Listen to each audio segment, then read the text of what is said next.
வணக்கம். இன்னைக்கு நம்ம பார்க்க போறது மேச ராசிக்காரங்களுக்கு குரு பயிற்சி ஆல்ரெடி பார்த்துருப்போம்.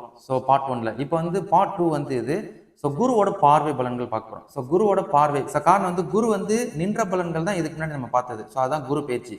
ஆனா குருக்கு ஒரு பார்வை பலன்கள் இருக்குது. மொத்தம் 3 பார்வை. குரு அவர் நின்ற இடத்துல இருந்து 5ஆம் பார்வை, 7ஆம் பார்வை, 9ஆம் பார்வை அப்படின்ட்டு 3 பார்வை பலன்கள்ல உங்களோட ராசிக்கு உரிய ஸ்தான பலன்கள் அவர் பார்ப்பார். அப்ப ராசிக்கு உரிய ஸ்தான பலன்கள் அப்படின்னு வரும்போது அதுக்குரிய ஒரு பர்டிகுலரான விஷயங்கள் மட்டும் உங்களுக்கு நடக்கும்.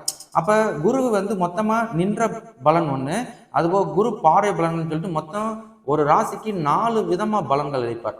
அப்போ ஆல்ரெடி குரு பயிற்சி மட்டும் கேள்விப்பட்டிருந்திருப்பீங்க. இது கொஞ்சம் வித்தியாசம் தான். என்ன அப்படின்னா குரு உங்களோட ராசிக்கு 7ஆம் இடமான கலஸ்திரஸ்தானத்தை 5ஆம் பார்வையாகவும், உங்களோட ராசிக்கு 9ஆம் இடமான பாக்கியஸ்தானத்தை குரு 7ஆம் பார்வையாகவும், அது போக உங்களோட லாபாதிபதி ஸ்தானத்தை குரு 9ஆம் பார்வையாகவும் பார்க்க போறார்.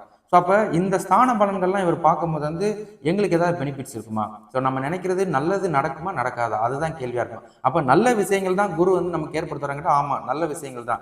அவர் அவரோட பார்வை பலன்கள்ல குரு சுப காரியங்கள், சுப விஷயங்கள், சுப தன்மையில் உங்களுக்கு செயல்படுவார். இந்த கான்செப்ட் தான். அப்ப அவர் உங்களோட கலஸ்தர ஸ்தானத்தை பார்க்கிறாரு அப்படின்னாலே என்ன கான்செப்ட்? கலஸ்தரத்தாரன்னு திருமணத்துக்கு முயற்சி பண்ற மேசராசிக்காரங்களுக்கு, மேசம், அஸ்வினி, பரணி, கார்த்திகை இந்த 3 நட்சத்திரக்காரங்களுக்கு திருமண வயசுல இருக்கிறவங்களும் இல்ல மறு திருமணத்துக்கு முயற்சி பண்றவங்களும் அந்த மாதிரி ட்ரை பண்றவங்களுக்கு திருமண மாலை பூத்தே இருக்குது. அடுத்த வருஷம் 5ஆவது மாசம் வரைக்கும். குரு பேச்சு ஆகிற வரைக்கும், அடுத்த வருஷம் பேச்சு ஆகிற வரைக்கும் திருமண மாலை பூத்தே இருக்கு.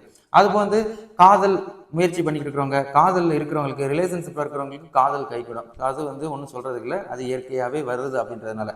அது தெரிஞ்சு கணவன் மனைவி சண்டை சச்சரவு பிரிவு நாங்க இருந்தோம் எவ்வளவு நாள் அப்படின்னா, இதுக்கப்புறம் உங்களுக்கு ஒற்றுமைக்கும் இருக்கு அப்படின்றத உங்களுக்கு நான் தெரியப்படுத்திக்கிறேன். அதுபோல் பிள்ளை பாக்கியம். கணவன் மனைவி ஒற்றுமை இருந்தாலே ஆட்டோமேட்டிக்கா கருதரிப்பதற்கும் பிள்ளை தங்குவதற்குரிய விஷயங்கள்லாம் இருக்குது. அப்ப நீங்க மேசராசிக்காரங்களா இருந்தீங்கன்னா, உங்க வீட்டுல நீங்க மேசராசியா இருந்து, அது கணவனா இருந்தாலும் சரி, மனைவியா இருந்தாலும் நீங்க யாராவது இருந்தீங்கன்னா உங்களுக்கு இந்த பலன்கள்லாம் இருக்குது அப்படின்றது உங்களுக்கு நான் ஞாபகப்படுத்திக்கிறேன். சரிங்களா? தென் அதுக்கப்புறம் குரு உங்களுக்கு பாக்கியஸ்தானத்தை பார்க்கறாரு. அப்போ பாக்கியஸ்தானத்தை பார்க்குற குருபான் என்ன செய்வாரு? பாக்கியம் அப்படின்னாலே நமக்கு ஏதாவது ஒரு நல்ல விஷயம் நடந்தாதான் பாக்கியம். அது நான் பாக்கியசாலி அப்படின்னு நம்ம சொல்லுவோம். அந்த கான்செப்ட் தான். உங்களுக்கு ஒரு நல்ல வேலை கிடைச்சிச்சுன்னா நீங்க ஒரு பாக்கியசாலி தான். அந்த வேலைக்கு அமைப்புகள் இருக்குது. நீங்க எந்த வயசுக்காரங்களா இருந்தாலும் வாய்ப்புகள் இருக்குது. அடுத்த வருஷம் 5ஆவது மாசம் வரைக்கும் நல்ல வேலை கிடைச்சு இந்த வருஷம் ஃபுல்லா அதுல நல்ல தொடர்ற மாதிரி. வியாபாரம், நல்ல ஒரு வியாபாரம் ஆரம்பிக்கிறதுக்குரிய விஷயத்தையும் இவர் ஏற்படுத்துவாரு. அது வியாபாரம் கிடைச்சி நல்லதுமா டிராவல் பண்ணா கூட நீங்களும் ஒரு பாக்கியசாலி தான் அப்படின்றத நினைவில் வச்சுக்கோங்க. அது போக பதவி உயர்வு, ப்ரொமோஷன், போஸ்டிங்கு, சம்பள உயர்வு இதெல்லாம் வருது அப்படின்னா அதுவும் உங்களுக்கு பாக்கியஸ்தானத்தை தான் இவர் பார்க்கறாரு அப்படின்னு வச்சுக்கோங்க. எல்லா ஏஜ்காரங்களுக்கு தான் இது காமன். சரிங்களா? அதுபோக நமக்கு பதவி உயர்வு, நல்லா காசு வருது, பணம் வருது, நம்ம என்ன பண்ணுவோம்? நமக்கு தேவையான பொருட்கள் வாங்குறது, அனுபவிக்கிறது, அதுக்கு தகுந்தாற்போல நம்ம மனநிலையை, நம்ம குடும்பத்தை ஒன்றிணைத்து கொண்டு போறது. அதுக்குரிய அம்சங்கள் இருக்குது அப்படின்னு உங்களுக்கு நான் ஞாபகப்படுத்திக்கிறேன். சரிங்களா? அதுபோக குரு நம்மளோட லாபாதிபதி ஸ்தானத்தை பார்க்குறாரு. யாருக்கு?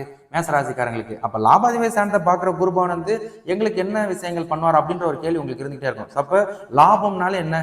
எதிர்பாராத ஒரு பணம் வந்துச்சுன்னா, எதிர்பாராத ஒரு அமைப்பு வந்துச்சுன்னா, எதிர்பாராத விஷயங்கள் நமக்கு சாதகம் நடந்துச்சுன்னா, நம்ம நினைச்சது ஸ்டப்பு நடந்துச்சுன்னா அதுதான் லாபம், அதுதான் அதிர்ஷ்டம். அந்த அதிர்ஷ்ட ஸ்தானத்தை பார்க்கறதுனால உங்களுக்கு எதிர்பாராத பண வரவுகள். நம்ம வேலைக்கு இதுக்கு இப்போ வேலைக்கு போகிறோம், அந்த வேலைக்கு அட்வான்ஸாகவே நம்ம பணம் வாங்கியிருக்கோம் அப்படின்னா அதுவே ஒரு லாபம் தான். அந்த கான்செப்ட் உங்களுக்கு இருக்குது. அப்போ எதிர்பாராத பண வருவாங்க.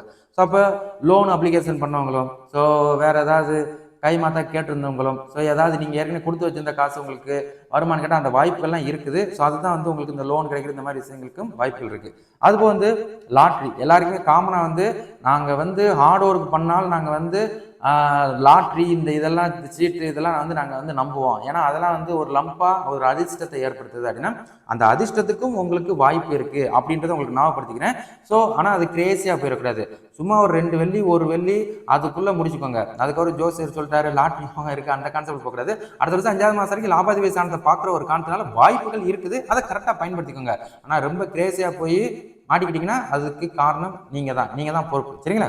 அதாவது வீடு வாங்கணும்னு நினைச்சுக்கிட்டு இருக்கிறவங்களுக்கு, வீடு வாங்கணும், இடையில சொத்து, இது ஆடை ஆபரணம் நகை இதெல்லாம் இருக்கும். நல்ல பெண்களா இருக்கட்டும் ஆண்களா இருக்கட்டும், உங்களுக்கும் வாய்ப்புகள் இருக்குது. எதிர்பாராத அம்சங்கள் வந்துச்சுன்னா வாங்கி போட்டுக்கோங்க, சேர்த்து வச்சுக்கோங்க, ஃபியூச்சர்ல எதுக்காவது யூஸ் ஆகும். அந்த கான்செப்ட் தான். அதுபோல் ஆன்லைன் பிஸ்னஸ் பண்ணுறேன், ஆன்லைனில் ஃபோரெக்ஸு, ட்ரேடிங்கு, இன்வெஸ்ட்மெண்ட் இதெல்லாம் பண்ணலான்னு இருக்கிறேன். இப்போ வந்து புதுசாக ஹார்ட் ஒர்க் பண்ணி பண்ணி இப்போ இதாகி போச்சு. இப்போ ஆன்லைன் பிஸ்னஸ் பண்ணலான்னு இருக்கேன் அப்படின்னா கூட வாய்ப்புகள் இருக்குது. அதுக்கு தகுந்தாற் போல வருமானத்தை உங்களுக்கு ஏற்படுத்துவார் அப்படின்றது உங்களுக்கு நான் ஞாபகப்படுத்திக்கிறேன். ஸோ இதுதான் குரு பார்வை பலன்கள். ஸோ உங்களுக்கு வந்து குரு பயிற்சி ஒரு மாதிரியா இருக்கும், குரு பார்வை பலன்கள் வந்து வித்தியாசமாக இருக்கும். ஸோ இவ்வளோதான் உங்களுக்கு. ஸோ இதுக்கப்புறம் வந்து பார்ட் 3ல மறுபடியும் வந்து மேசராசிக்கு வந்து குரு பயிற்சி, சனி பயிற்சி, ராகு கேது பயிற்சி இந்த 4ம் சேர்த்து வச்சு ஒரு இதை நம்ம அப்டேட் பண்ணுவோம். சரிங்களா?